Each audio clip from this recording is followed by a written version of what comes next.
Yo, this is MegaManFan, and you need to rock and or roll on over to Mr. MegaManFan's YouTube channel, because it's all that rush to make it happen. Peace! And welcome back to the Retro Hunting Adventures. I'm your host, Mr. MegaManFan, and as always, thank you to my 1,000 plus subscribers right here at this channel, youtube.com/MMF187. MMF for Mr. MegaManFan, but also a Sonic the Hedgehog fan, as you can see here, 4 games in one.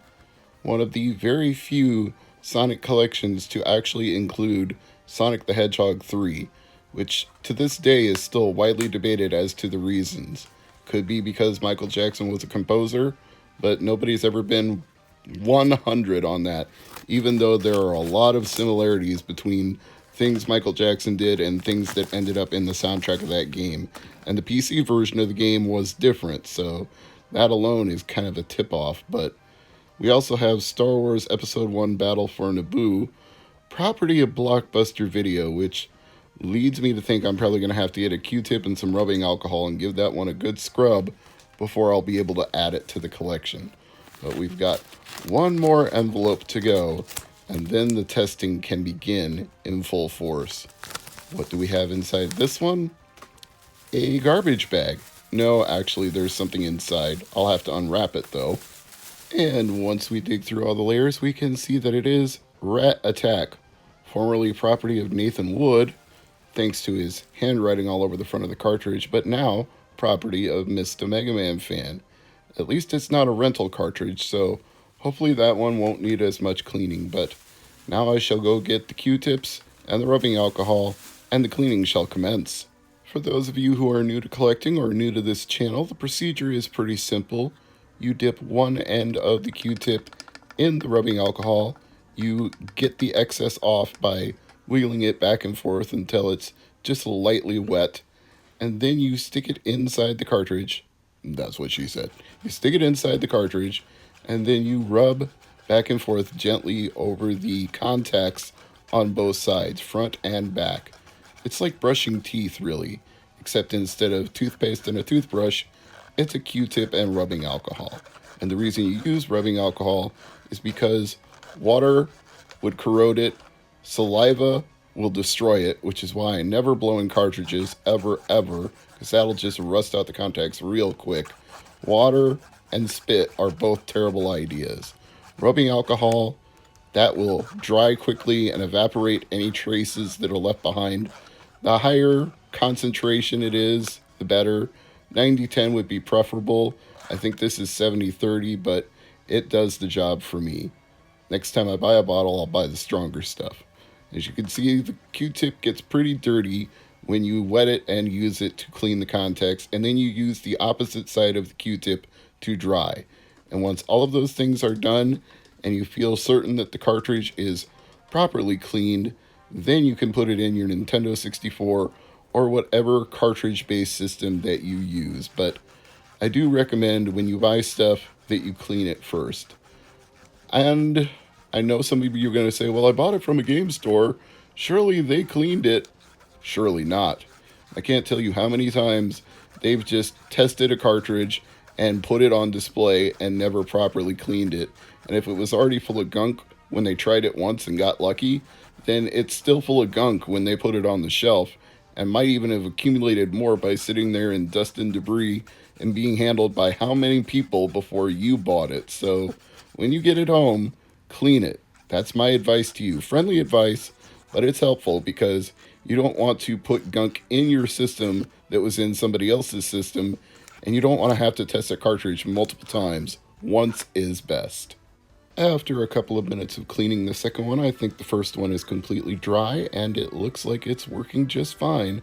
But let me turn off the camera light and zoom in a little bit. That should give us a better picture. And it says I don't have a controller pack inserted, but for the purposes of testing, I really don't think I'm going to need one. In fact, I'm not even going to unwrap the controller here, which is why I'm having a hard time selecting a menu option, because I'm trying to reach it with the cord wrapped around all the controls. But I'm able to punch A enough times to get us into the actual game to make sure this is a working game. It's a little bit of an obscure Nintendo 64 game and not always the most easily purchased one, which is why I was willing to settle for one with writing all over the label, because I'd rather have a working copy than a perfect copy. And this one is definitely working, so we'll move on to Star Wars Episode 1 Battle for Naboo. Unfortunately, as I had anticipated, the rental was the dirtier of the two, so it took 4 more Q-tips to get this one clean enough to work. Wouldn't you know, a Star Wars game would be really dirty. That's the problem with a popular game. A lot of people have played it, a lot of people have owned it, and a lot of people have had their grubby hands on it. I'm not saying every collector has grubby hands, but you also have to keep in mind that games are not just meant for adults who collect video games, they're also meant for kids. And having been a kid myself, I can say I was not always the cleanest kid on the block. Did you wash your hands? Yes, Mom. Lying. I didn't. I would say that so many times. No, I did not. So the fact that it's working now is good enough for me, but I'm just saying, if we're all being honest here, we could probably all have stood to be a little cleaner when we were children. And I have no idea how to play this game because I've never played Battle for Naboo before, and I don't know the controls very well, and I'm going to get shut down almost immediately. But since this is enough to prove it's working, I can leave it for now and come back to it later. We have one more game to go today on the Retro Hunting Adventures, and that's the Sonic Classic Collection, which, ironically enough, was the cheapest out of all of the games in today's episode. And I say that with all due respect to the other 2 games, because I think there may be more value in this one simply for the fact that it not only includes Sonic the Hedgehog 3, but Sonic and Knuckles as well. And it has the lock-on feature, so you can play Sonic and Knuckles, Sonic 3 and Knuckles, Sonic 2 and Knuckles, etc., etc. So there's quite a lot of value in this, especially given that, for whatever reason, both Sonic 3 and Sonic and Knuckles seem to get left out of a lot of collections. Sonic 3 more than Knuckles, but definitely the whole Michael Jackson thing seems to have played some sort of role in that. How much? I don't know. I'm not an expert. So let's get a basic gameplay test out of the way. Let's see if Sonic can do all the things he's supposed to do and if it looks and sounds right. Jumping seems okay. Let's do the spin dash speed up. Yep, that looks okay. Ring sounds okay.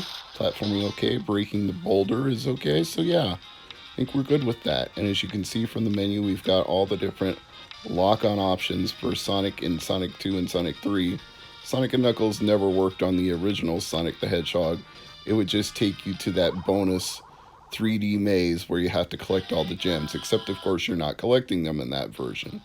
But we can say everything here is tested and working today. So I'm Mr. MegaManFan. Thank you for watching.